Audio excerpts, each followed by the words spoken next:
I have just a layer of dog hair. Good afternoon, everybody, and welcome to the Administrative Committee on this beautiful Monday on November 27th. I'm Sandra Kelly.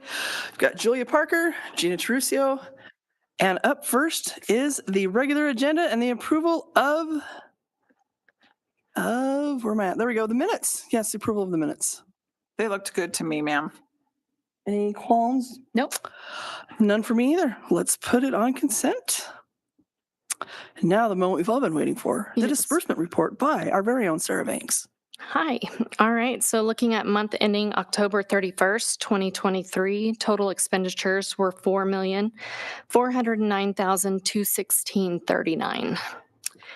We had some major expenditures to point out.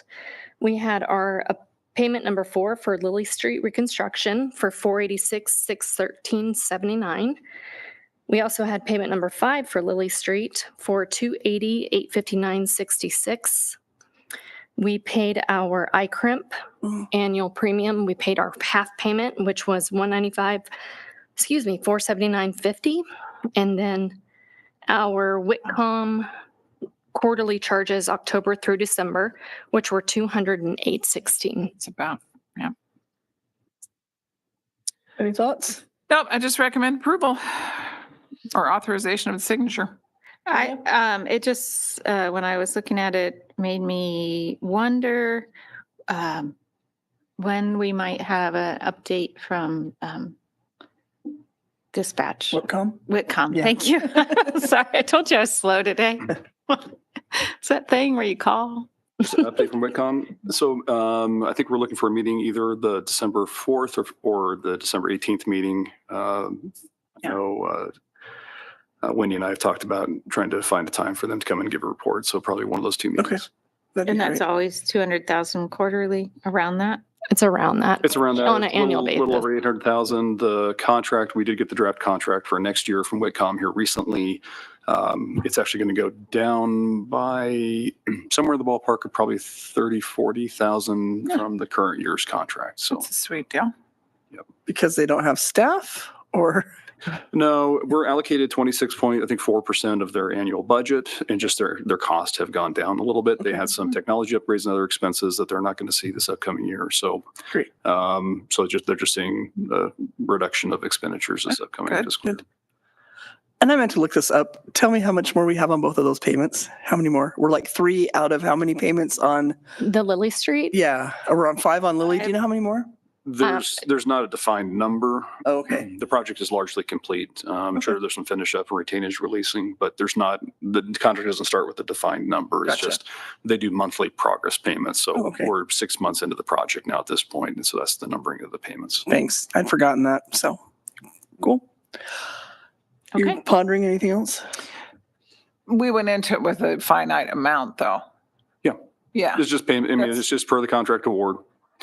So the amount that's already been awarded by the contractor or any change orders that have been approved up to that 10% authorization. So nothing's, to my knowledge, nothing's exceeded that amount with any That's- change orders. So that's what it's I within wanted. what's been authorized. The world to know. Thank you, sir. Great. I don't have anything else either. And recommend accepting. We can get our signatures. Mhm. You can change ours for us because you're magic that way. Yes. Perfect. All right. Thank you, Sarah. Thanks, Sarah. Next up, we have Mr. Tyler Palmer talking about Palouse Basin Aquifer Committee. Something he's kind of familiar with. Spent a little bit of time on it. All right. Thank you for your time this afternoon. I'm here to discuss a memorandum of agreement for the Palouse Basin Aquifer Committee. The Palouse Basin Aquifer Committee, as you are all aware, is the entity through which we cooperate regionally on water resource concerns and are working toward an alternate water supply. We recently had a changeover in our executive director for the Palouse Basin Aquifer Committee. Our previous executive director had been working on an update to the agreement. When she put in her notice, that delayed that update to that agreement. And so our current agreement is expired. And so as we work, we didn't want to have to rush the updates to the agreement, as there are some things that beg updating in that agreement, and we all need time to make those edits and then bring it back through our respective governing bodies. So rather than operate without an agreement, our legal team drafted a memorandum of agreement that just extends the provisions that are in the current agreement through next August.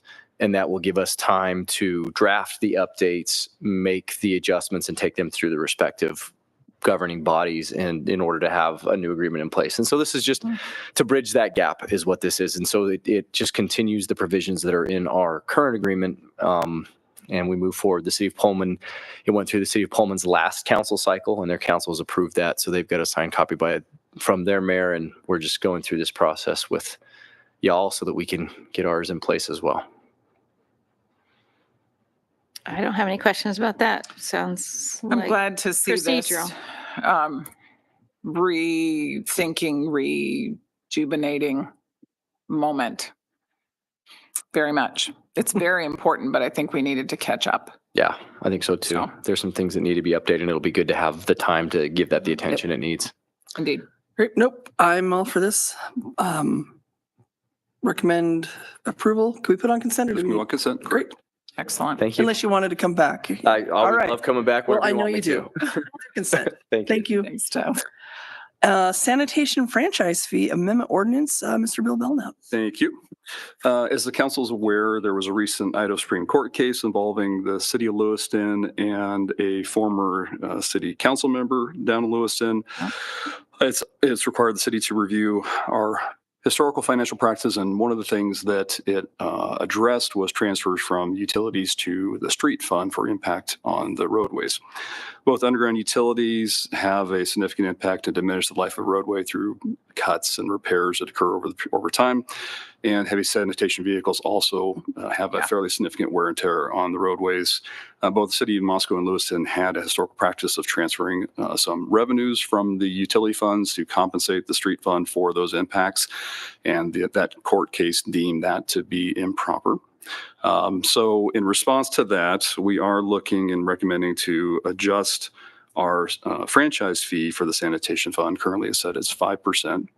Shortly after the city of Lewiston had the similar outcome of the case, well, obviously it was their case, they also moved to increase their sanitation franchise fee to 10%. So we are recommending increasing our sanitation franchise fee from the current 5% to 10% to make up for some of that lost revenue that we then could utilize for general fund purposes as well as for the street maintenance repairs due to their heavy wear and tear on the city's roadways. Across the state, franchise fees for sanitation service have ranged generally from 3% in some cities up to 18% in Nampa. 10% would put us on par with the city of Lewiston here locally and put us kind of in the mid-range. There'd be no significant impact on the sanitation utility. Those funds actually, even after some of our general fund transfer updates and then the street fund reductions, we'd be moving less money than what we were previously. So we actually were able to forestall the program rate increases that we were going to see in 2024 for a year. So there'd be no impact upon rate payers as well. So staff had prepared an ordinance for the council's consideration that would adjust that franchise fee from the current 5% to 10%. It also eliminates some conflictory and contradictory language that existed in that section of city code, which is in Title 9, Chapter 9, Section 9.3C. So with that, I'd be happy to answer any questions the committee might have. Do you know if there are any lawsuits coming forth to look for a change, appeal, or anything like that? No, it would take legislative action. If related to the transfers from utilities to compensate the road impacts, we really would need to have legislative authority to make those payments. It wouldn't be, I think the district court case, unless it was appealed to the state Supreme Court, they chose not to provide an advisory opinion or take any other action. So that essentially will be law until some sort of legislative action occurs. Do you see that? Any possibility of that? I don't know at this point in time if we see that in the near future. Yeah. Okay. I do appreciate the proactive approach again. I think this is a good thing. I'm glad it has no direct impact on the rates. That's important. So I'm good with it. Can we put it on consent? As an ordinance, it would need to go on regular agenda. It needs to be regular. Okay. Well, I'm in favor. No, we've talked about this before, Yeah. I think, and Great. Okay.